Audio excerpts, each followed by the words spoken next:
It's now time for Rewind and Review. In Midlands 103's Shannon Fogarty has been speaking with Gavin and Gareth Keogh from Wines Direct in Athlone and Mullingar, and Amelia Avarist, who will be looking at the new movie Challengers and Baby Reindeer. When somebody kind of says to us, because, we go through, marketing of, okay, we kind of bring the wines of the month, what we're showing, and actually, a lot of people ask us, what are you drinking, or what's your favourite wine, or what's that kind of, those kind of questions. This is, what's my favourite wine today, at this moment, and these are them, and that's why I've brought them. And I have to say, they look amazing. I love the colour of this one. So talk me through what we have. Okay, so first we've got a rosé and a light red. So the rosé, light red can actually be a little bit chillable because we're actually at that time of year. But the rosé comes from Italy. It's 100% Sangiovese. This is not like a swimming pool rosé. Rosé gets a bad name because there's a lot of bad rosé out there. Okay, people say it's really just, it's light, it's insipid, it's kind of... It's just, there's nothing to it. This is actually spent a little bit more time on skins because you get colour of wine just from how much time it spends on skins, on the skin of the grape. But as a result, rather than being this actually real, it's got a real body, it's got real weight to it. That means that there's a bit more intensity. There's a bit more intensity to it, and there's also more length to it as well. What length means when you actually stop drinking the wine, it goes how many seconds are left there afterwards. It just keeps on going and going and going. And for me, Côte de Provence is really popular at this point in time because you've got this lovely, light sort of colour, but it's kind of light, and that's all there is to it. It's this one is a lot more intensity of colour. It's actually almost looks a bit more just salmon. In case we've forgotten to say what it is, it's the Mathilde rosé from Italy. As my wife says to me on a regular basis, it'd be really nice, Gavin, if you actually mentioned what the wine was. It's Mathilde rosé. It's from Tuscany. It is. It's called Mathilde because the original owner basically had 4 children. There's 4 cuvées, and she named the wine after each one of her children. Oh, wow. So Mathilde is actually it was actually the youngest, so they named the rosé after the youngest. And it's 22.25, and it's available online on winesdirect.ie, also in our Athlone store on Magazine Road. Go in and say hello to the lovely Ian. And also in Mullingar and Loch Sheaffer. Yes, Loch Sheaffer is also a warehouse and a shop. Members of the public can come in and can buy just 1 bottle if they want, or half bottle. Half bottle? Yes, and we don't bite. So we're very, very happy to see everybody in. So I get a question every week. Somebody comes in and said, "Can I buy a bottle of wine?" We just Well, look, we look kind of quite industrial where we are there, but the great thing is you can drive there. It's not a problem. It's very close, and we're very happy to see everybody. So open till 7 in Mullingar, Monday through Friday, and 6 on Saturday, and open till 8 in Athlone Thursday and Friday, but 7 every other day. I have to say, this rosé, I just have a picture in my head of me sitting on a nice bench somewhere outside. Absolutely. And just It's the colour, I think. It looks like a sunset. It's beautiful, and it smells. There's a deep smell. I have to say, you always bring a good selection. Why, thank you. We're very happy. Do you know, it's the lovely thing of wine is the kind of whole pleasure business. It's a bit of fun. And somebody kind of says, I can get this wine that's much cheaper. That's okay. That's no problem. But when you're looking at wine, you kind of go, or when you're buying anything, you're kind of going, but this is just better. I want this for me. That's what it is. And the distance between bad wine and good wine is actually usually maybe €1 or €2, which I understand is a cost. It's as I was giving out to Will last time he was here, because Mary Lou was just coming in and didn't mention that we were the highest taxed wine in Europe, which we're going to keep on banging on about because we are. And this is the reason why things cost what they are. But also, this is absolutely fantastic because it's actually it's got lovely. It's got almost like those summer pud fruits, but also has a bit of it's really sort of like this crispness coming in, crispness coming in, and just at the end, and it just keeps on going. Great length to it as well, and it's, as I said, sitting on a bench and just watching the world go by, or sitting wherever and just watching the world go by. Sitting on a flat roof after power washing it, and I feel a bit like I will feel a bit like the guys, if you've seen Shawshank Redemption, when they manage to tar the top of the roof and they have a beer. I'll be sitting having a glass of this, looking over my small back garden, going, yes, I've enjoyed this from the work that I've done. I love love that. Now, I love a good... It was a good image. You painted that very well. Now, I love a good wine and a movie, and I know, Amelia, you went to the cinema last night. I did. What did you see? So, I went to Tullamore Cinema. We saw Challengers. Me and Lily went to see Challengers, the tennis movie. Ooh. Kind of sexy tennis movie. I think it's... Better looking people than the tennis players usually are? Yes. Amazing. Yes. Lots of slow-mo shots of sweat dripping off Zendaya. people. Yeah. Oh, excellent. So, premise is there's a doubles pair, 2 men. I'm going to butcher the tennis terminology. But they play together from when they were really, really young. And they meet Zendaya. The character is Tashi Duncan.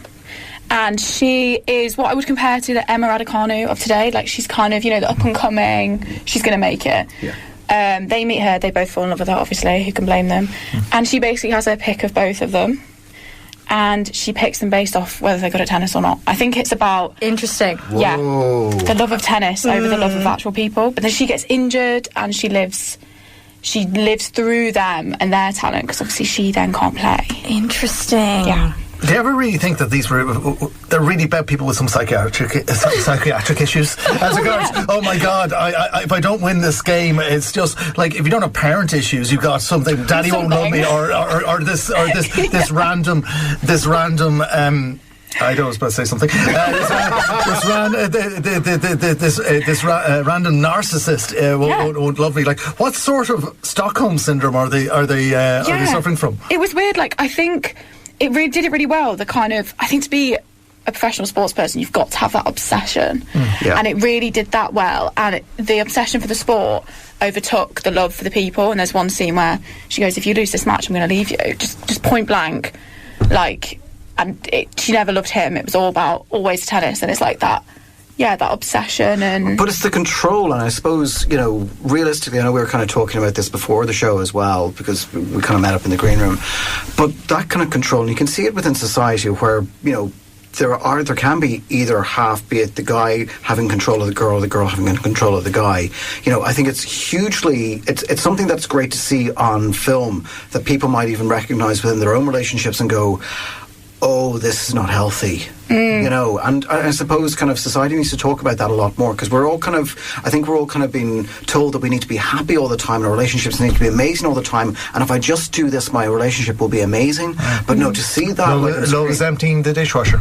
Love is definitely emptying the dishwasher. Get that on record. And putting away your clothes, apparently. That's apparently... Sorry? And putting away your clothes, and not leaving them in a stack on the chair. Yes. Yeah. There's always a chair in the corner of the room. But there's clothes that you haven't that got one more wear. They're not dirty enough for the laundry, and they're not clean enough for just to clarify, we don't live together. This is okay with you. I have to deal with you.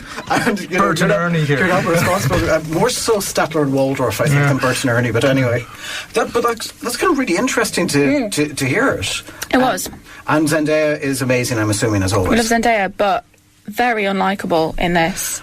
It's like, what's wrong with you? I think that's why she decided to go for that character, though, was because it's something that she hasn't played before. Because she's played the character where you all love her and damsel in distress. Or you feel sorry for her when she was ruined Euphoria. Like, it's a very new character for her, I feel. Or it's kind of fantastic to be able to see that she's able to pull that role off as kind of the breadth of her talent. I had no interest in the thought process of this movie until you started speaking about it. I'm like, I really want to go and see this. Yeah, no, you really should. It's good. I think you can get what you want from it as well, because it can be a love story, it can be a bit of, which boy's going to get the girl, but then also you can think about it a bit deeper and like the psychology of sport and like what it takes to get to the top. You've got to be a certain type of person to have that. And during the movie, like when she's kind of saying things like, sorry, I know I'm kind of asking questions here, but I'm just kind of quite interested. Is so when she's kind of saying, if you don't win here, does this motivate this person? Like, if you don't win, I'm going to leave you. Is it a motivation, or is it a deterrent for him? Or I think how he acted it, he's just defeated, because he's like, you telling me that it doesn't matter now if I win or not. You don't want to. I know now that you being with me just depends on the tennis. Okay. So I think that after she says that, he just falls to her feet, because he's like, even if I win and you don't leave me, you're indifferent to me. And it's also a matter of when, not if. Yeah. Yes. But it is interesting what motivates people. We were speaking about this. Yeah. Because she's very tough love. I'm going to tell you if you're not good, and that has worked up to a point with her husband, who she's also coaching, but then it just gets to a point where it just defeats him. Look, we're going to take a quick break, and then when we come back, we have more wine to discuss, and we are going to go into a Netflix show that has been an obsession for a lot of people, and it's based on a true story, which is incredible as well, so we'll get to that in just a few. Rewind and review with Wines Direct, celebrating the sheer joy that exceptional wine brings and its power to forge connections among people. winesdirect.ie. Enjoy alcohol responsibly. We have a red wine, and by the look of the outside of this, I'm saying this is a red wine that would go well with fish. Indeed. It's on s'en fiche. Fish is a bit of a playing word because, say in French, if you're aggravated by somebody, say, putain merde, on s'en fiche. On s'en fiche is basically playing words, it's because I don't give a damn, let's put it away.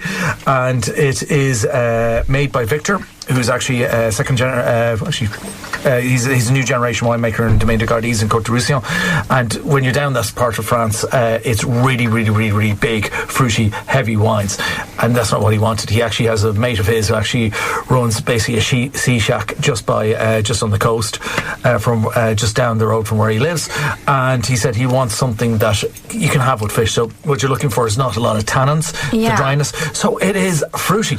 It is really, really fruity. I was going to say, it does. It tastes fruity. But it doesn't taste like a fruit bomb, because it doesn't taste like, for example, you get something like a Malbec and you get sweet vanilla, like huge things, but also get a massive headache afterwards because of about 14.5, 15% alcohol. This is actually a lot lighter alcohol. This is 13%, a little bit higher than it normally is, usually about 12.5%.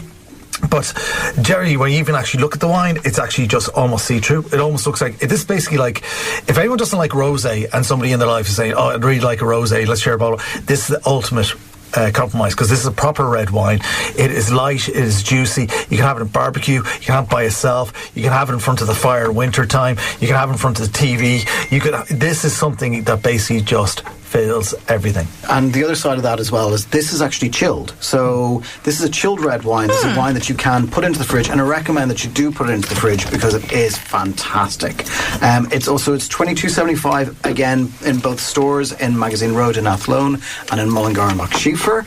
Go in and say hello to the lovely Trevor and Una and Peter in Mullingar if you're about, and available online. So please go have a look at that as well.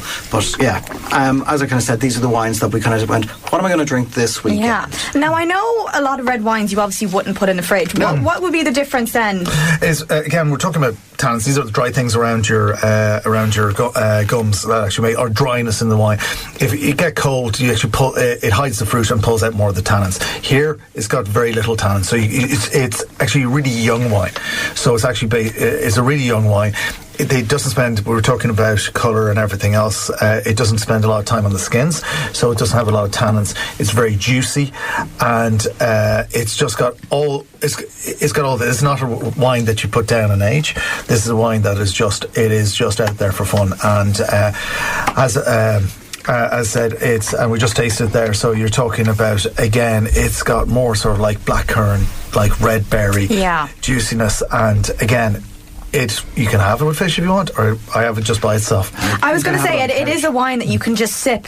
Yeah. And without anything, and it's a fantastic. I'm not usually a fan of red wine, but that is a fabulous red wine now, I have The to other say. side of that is that it's limited edition, so there's only so much made every year. We only get a small quantity in each year, so when it's gone, it's gone. Yeah. So we always run out of it like July. Yeah, so July, August, yeah. So basically, if you want this wine, you're going to go now. Get it now. Go and get it, yeah. Very, very, very much so. So yeah, enjoy. All right, so I have a question for each of you. Absolutely. Out of the two that you have here, which one would you go to on first? Sunfish. Yes. On Sunfish. Okay, good choice. Now, look, I will say I would start with the rosé. you know, what we do, we actually sell these little kind of things called stoppers in the shop.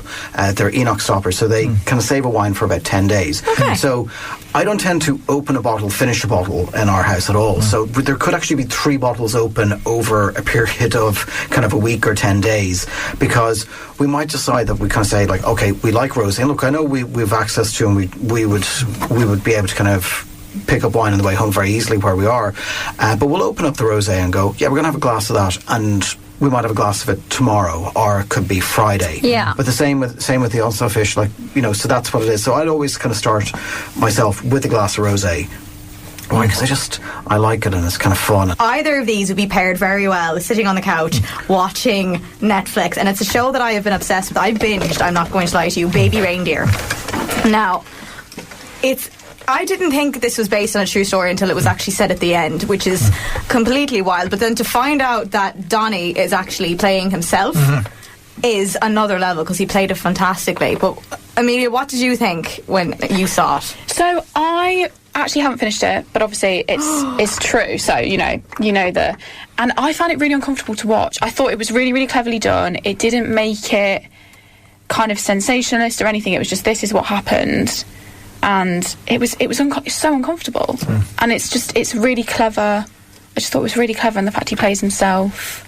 Yeah, it must be interesting for him. It's a twist on a stalker. Yeah, and you know, obviously the mental health issues behind all of this, but it's crazy, because once you find out that it is true, people do become detectives and try to find the real people in this story.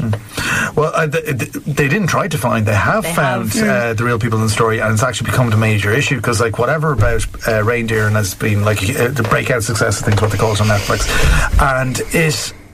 Really, what's fascinating about this is that they actually found the stalker, and people are actually stalking the stalker now. There's also a situation. There's also a situation where there was a sexual assault in that, and in it by, I think it was a producer for him. Now, there's the actor looks very like a producer that's out there who has nothing to do with this. Yeah. And as a result, but he has been trolled. But apparently, to actually find the people who actually were involved in this, it doesn't take. You don't need to be going to the dark web and looking through people's rubbish to find out who. It's very easy to find them on Google search. Yeah. And this is actually then, and I do know that there was a statement just out by the actual creator and the people who actually did this Reindeer. They said that this is not the purpose of this of this whole project, but you live in the modern world. I sit in front of people I was watching something on BBC, and I remember saying, where did I see him before? It was this town. It was where did I see him before? Who is that guy? It's driving me nuts. Bum bum bum. Cast. Now I know who. Yeah. People are going to do that. People Google while they're watching, especially on Netflix, are going to do it. God, it's kind of it's freaky though. Like the whole idea, and like, you know, the first 2 episodes, I think especially, are deeply uncomfortable, to watch, and you do find yourself kind of just adjusting where you're sitting in the couch and just going, and you don't know where to look, what to say, or how you feel about that. And there's almost, I think, you know, we watched the first episode ourselves, and you know, kind of when it has like, do you want to watch the next episode? There was just silence between us, and it wasn't it wasn't kind of like, we'll let this roll on, and kind of, it was, we were both paying attention. Yeah. And we were both uncomfortable. Yeah. It's like, do I want to carry on watching? You know, I suppose as well, like, when you look at television as a form of entertainment and movies, I suppose in the last kind of 20 years, it's become a lot cheaper to make and produce shows, and there's a lot said that, there's not as much effort goes into it. I think there's a lot of effort goes into it, but there are certain kind of things that you see, and I'm not sure if you've ever seen the movie Midnight Express. It's based about a guy who was in the Bangkok Hilton after trying to transport drugs. But I remember watching that movie, and I've loved it. But I've watched it twice in my life, because it's the kind of one that I describe where you sit down with a knife and a fork. You know, you Oh, need wow, to. yeah. You know, it's It's a film you saw once and say, right, I have that cultural experience. Let's move on. So I think this is not a rewatchable series. Is my thought process. But if you do want one for an antidote, which I found, Life on Mars is on Netflix, which is the full 2 seasons, and it's absolutely brilliant to go back to. So go back to that, and it's fantastic. Although realistically, you're quite right. You know, when you do have those shows where you're just like, this is something big. It's just like, now that's over 20 minutes of Unbreakable Kimmy Schmidt. Thank you very much. No problem. Yes, that is actually quite good. We do need Titus Andromeda just to lemonade and just to actually feel normal again and go, the world is okay, it's fine, it's grand, it's no problem at all. Let's just leave that dark part of what we've just seen there. I'm surprised you said you binged it. I feel like... Oh, I couldn't take my eyes off it because I was like, it's just, you have to go through the whole... I was like, if I stop this now, I'm just going to end up questioning everything, and I'd ruin it for myself at the end because I'd only start going, what happened if this is real? Thank you so much for coming in and having these battles with us. We will have some of it up on our socials, so make sure to go and check that out.